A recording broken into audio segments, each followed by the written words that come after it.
अस्सलाम वालेकुम students, this is Sarsad your mathematics teacher. Students, class 9 का chapter number 1 real and complex number system, उसकी हमारी लास्ट एक्सरसाइज कंटिन्यू है, एक्सरसाइज नंबर 1.6। इससे प्रीवियस वीडियो लेक्चर में हमने क्वेश्चन नंबर 1 सॉल्व किया था, परफॉर्म द इंडिकेटेड ऑपरेशंस वाला, और अब हम जो सॉल्व करने जा रहे हैं वो हमारी एक्सरसाइज के, हमारे चैप्टर के सबसे इम्पॉर्टेंट क्वेश्चंस हैं। सबसे इम्पॉर्टेंट क्वेश्चंस पे बात होगी, ठीक है।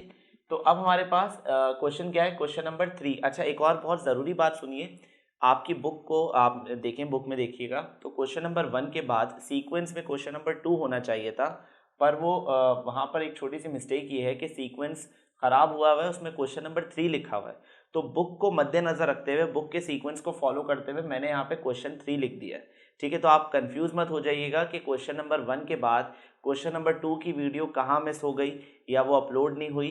तो स्टूडेंट्स, ऐसा नहीं है, ये सीक्वेंशियल वाइज क्वेश्चन नंबर 2 होना चाहिए था, पर अकॉर्डिंग टू बुक आपको क्वेश्चन नंबर 3 लिखना पड़ रहा है यहाँ पे, ठीक है।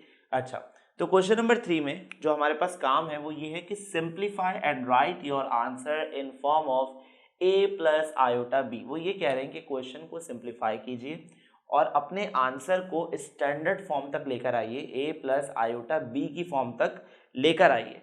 अब यहाँ प्रॉब्लम क्या है? प्रॉब्लम ये है कि आयोटा डिनोमिनेटर में, मैं आपको एक बात बहुत क्लियर बता दूं कि डिनोमिनेटर में आयोटा लिखा नहीं जाता। यूँ समझ लें कि डिनोमिनेटर में आयोटा लिखने की इजाज़त ही नहीं है, बिकॉज हम कभी भी किसी इमेजिनरी पार्ट से अपने न्यूमरेटर को डिवाइड नहीं करा सकते। आयोटा की कोई एग्जिस्टेंस थोड़ी है, आयोटा तो इमेजनरी नंबर है, तो इमेजनरी नंबर को आप कभी भी अपने डिनोमिनेटर में काउंट नहीं कर सकते।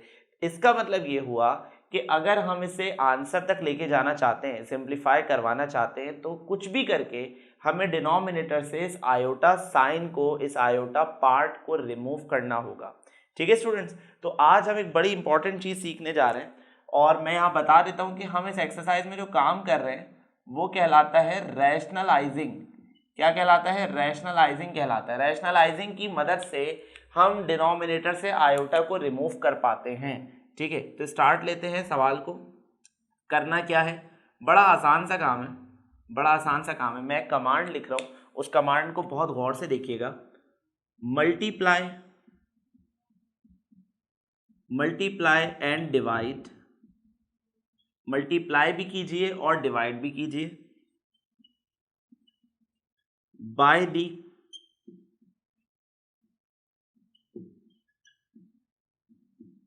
Multiply and divide by the conjugate of denominator, ठीक है। तो क्या करना है स्टूडेंट्स? मल्टीप्लाई भी करवाना है, साथ साथ डिवाइड भी करवाना है। किससे डिवाइड करवाना है? कॉन्जुगेट से डिवाइड कराना है। किसके कॉन्जुगेट से डिवाइड कराना है? डिनोमिनेटर के कॉन्जुगेट से। मल्टीप्लाई भी कराना है, डिवाइड भी कराना है। गौर से देखिएगा, -1/1 प्लस आयोटा, तो हम मल्टीप्लाई भी कराएंगे, ये कौन सा साइन है? मल्टीप्लाई का साइन है। साथ साथ डिवाइड भी कराएंगे, ये कौन सा साइन लगा दिया मैंने? डिवाइड के लिए लगा दिया। किससे मल्टीप्लाई डिवाइड कराएंगे? कॉन्जुगेट लेंगे डिनोमिनेटर का। डिनोमिनेटर में कौन है?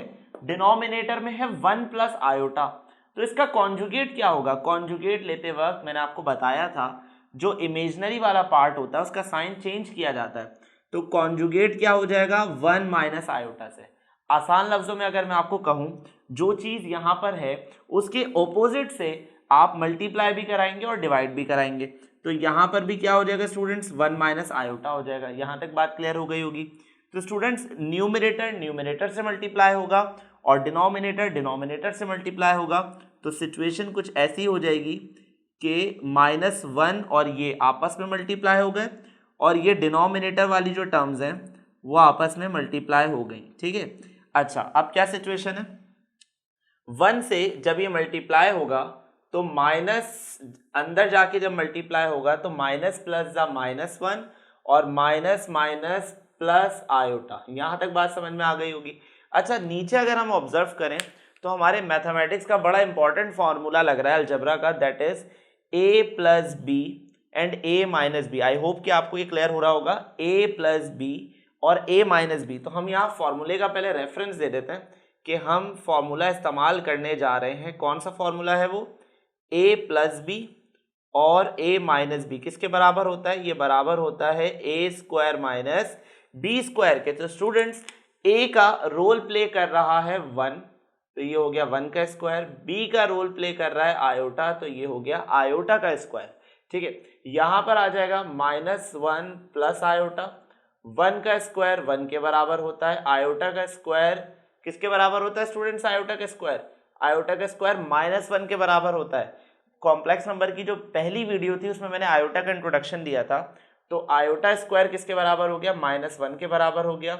ये हो जाएगा -1 plus iota 1 minus minus plus 1, तो ये हो जाएगा -1 प्लस आयोटा 1 प्लस 1 बराबर होता है 2 के। क्या ये हमारा आंसर है? बात ये हुई थी डिनोमिनेटर से आयोटा को रिमूव करना है और हम कामयाब हो गए। अब डिनोमिनेटर में आयोटा पेयर नहीं हो रहा। क्या ये हमारा आंसर है? स्टिल ये हमारा आंसर नहीं है। क्या आप इस फॉर्म को देख रहे हैं? ए प्लस आयोटा बी, ये कह रही है कि रियल फॉर्म अलग होनी चाहिए और इमेजिनरी फॉर्म अलग होनी चाहिए। इस 2 ने इन दोनों को जोड़ रखा है, कनेक्ट करके रखा है, तो हम इस 2 को स्प्लिट कर देते हैं, 1 के नीचे भी लिख देते हैं और आयोटा के नीचे भी लिख देते हैं। इससे फायदा ये होगा स्टूडेंट्स कि हमारा रियल नंबर अलग हो जाएगा और इमेजिनरी नंबर अलग हो जाएगा। देखिएगा जरा गौर से, मैंने इस 2 को 1 के नीचे भी लिख दिया और मैंने इस 2 को आयोटा के नीचे भी लिख दिया। और आसान करते हैं इसको, और अच्छा सा सिंप्लीफाई करते हैं, तो हमारे पास ये आंसर आ गया -1/2 प्लस 1/2 आयोटा। अगर आपको इस बात पे एतराज है कि सर ये 1 कहाँ से आया, तो मैं अपनी बात को रिपीट करता हूँ दोबारा से। जब भी किसी अल्फ़ाबेट के साथ कोई कोफिशिएंट नहीं होता तो वहाँ पर 1 होता है। इस आयोटा के साथ कोई नंबर नहीं था तो यहाँ पे क्या था? 1 था। ये हो गया हमारा पहला पार्ट। इसका मैं रिव्यू दे देता हूँ आपको। सबसे पहले हमने कॉन्जुगेट से मल्टीप्लाई भी कराया, डिवाइड भी कराया। न्यूमरेटर वाली चीज़ न्यूमरेटर से मल्टीप्लाई हो गई, डिनोमिनेटर वाली चीज़ डिनोमिनेटर से मल्टीप्लाई हो गई, और यहाँ मैथ का ये फॉर्मूला इस्तेमाल हुआ अलजेब्रा का, a प्लस बी और a माइनस बी। a बन गया 1, b बन गया आयोटा, तो ये हमने फॉर्मूला में क्लोज कर दिया इस चीज़ को। ठीक है, ये हमारे स्टेप्स हैं और ये सेकंड लास्ट स्टेप है और ये हमारा आंसर है। ठीक है स्टूडेंट्स, तो ये हो गया हमारा पहला पार्ट और अब हम चलते हैं इसके क्वेश्चन नंबर 3 के सेकंड पार्ट की तरफ। ओके, तो स्टूडेंट्स अब हम इसका सेकंड पार्ट सॉल्व करेंगे और इसके सेकंड पार्ट में जो हमारे पास क्वेश्चन है वो ये है कि 1 प्लस आयोटा की पावर 4 को सॉल्व करना है। ओके, सो 1 प्लस आयोटा की पावर 4 को सॉल्व करना है। इसका मतलब ये हुआ इस ब्रैकेट को 4 टाइम्स मल्टीप्लाई करना है, पर ये करना बहुत मुश्किल है, तो क्यों ना हम फॉर्मूले की मदद लें।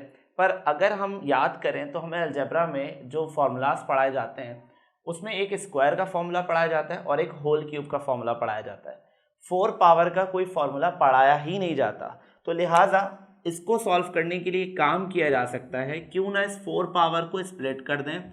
हम ये भी तो लिख सकते हैं 1 प्लस आयोटा की पावर स्क्वायर, और इसके बाहर भी हम एक स्क्वायर लगा सकते हैं। मतलब आसान लफ्ज़ों में मैंने 4 के 2 टुकड़े कर दिए, 2 मल्टीप्लाई बाय 2 4 के बराबर होता है, तो मैंने एक 2 को अंदर ऑक्यूपाई कर लिया और एक 2 को बाहर लिख दिया। इसका एडवांटेज क्या हुआ स्टूडेंट्स? इसका एडवांटेज ये हुआ, अगर हम थोड़ी देर के लिए बाहर वाली पावर को भूल जाएं तो इस पर एक फॉर्मूला अप्लाई हो रहा है, that is a plus b का होल स्क्वायर। ठीक है, और फॉर्मूले का रेफरेंस देता हूं मैं, a प्लस बी का होल स्क्वायर बराबर होता है a square plus 2ab plus b square के। ठीक है स्टूडेंट्स, तो यहाँ a का काम कर रहा है 1 और b का काम कर रहा है आयोटा, तो यहाँ पर सिचुएशन कुछ ऐसी हो जाएगी, a स्क्वायर है तो हम लिखेंगे 1 पे स्क्वायर प्लस 2, ab है तो हम लोग लिखेंगे 1 और आयोटा, प्लस बी स्क्वायर तो हम लोग लिखेंगे आयोटा स्क्वायर, और यहाँ कर्ली ब्रैकेट बंद और बाहर आ जाएगा स्क्वायर। स्टूडेंट बाहर ये जो स्क्वायर आया ये कहाँ से आया? ये जो हमने फॉर्मूला खोला है वो इस स्क्वायर की वजह से खोला है। ठीक है, मगर बाहर वाला जो स्क्वायर था वो अपनी प्लेस पर एज इट इज कॉपी हुआ है, कोई चेंज नहीं आया उसमें। अच्छा, अब इसको इसका जो इंटरनल साइड है उसको सॉल्व करते हैं।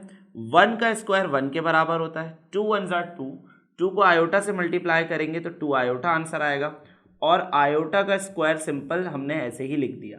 अगर आपको याद हो तो मैंने आपको आयोटा स्क्वायर की वैल्यू बताई थी स्टूडेंट्स, आयोटा स्क्वायर की वैल्यू होती है -1 के बराबर।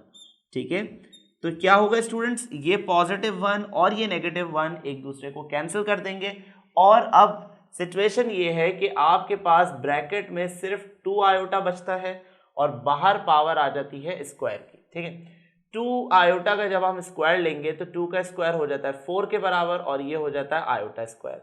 अगेन वो सिचुएशन आ गई, आयोटा स्क्वायर आ गया और आयोटा स्क्वायर की वैल्यू हमें पता है, आयोटा स्क्वायर की वैल्यू होती है -1 के बराबर। तो मैंने आयोटा स्क्वायर की जगह उसकी वैल्यू लिख दी, पर एक बात का ख्याल रखिएगा, जब भी आयोटा स्क्वायर की वैल्यू लिखें तो ब्रैकेट जरूर इस्तेमाल करें। यहां पर मैंने ब्रैकेट क्यों नहीं इस्तेमाल किया स्टूडेंट, आयोटा स्क्वायर की वैल्यू -1 थी, बाहर प्लस था, अगर मैं ब्रैकेट लगाता भी तो माइनस प्लस जा माइनस ही आंसर आना था, ठीक है, इसलिए मैंने ब्रैकेट नहीं लगाया। 4 1 जा 4, प्लस माइनस जा माइनस, और ये हो गया हमारा आंसर, ठीक है। तो ये हमारा 1 प्लस आयोटा की पावर 4 को एक्सपेंड करने पर जो आंसर आया है वो -4 आया है। तो स्टूडेंट्स क्वेश्चन नंबर 3 के ये 2 पार्ट जो थे वो हमारे सिंप्लीफिकेशन के लिए आते हैं और ये क्वेश्चन शॉर्ट आंसर्स में पूछे जाते हैं, ये क्वेश्चंस हरगिज एमसीक्यूज में नहीं पूछे जाते। तो इंशाल्लाह नेक्स्ट वीडियो लेक्चर में हम स्टार्ट लेंगे क्वेश्चन नंबर 4, वो भी क्वेश्चन नंबर 4 हमारा या तो शॉर्ट आंसर में या लॉन्ग आंसर में पूछा जाता है। तो उस वक्त तक आप इसकी प्रैक्टिस कीजिए, इसको अच्छे से समझिए, देखते रहिए अपना टीचर मैथ्स, अपना ख्याल रखिएगा, अल्लाह हाफिज़।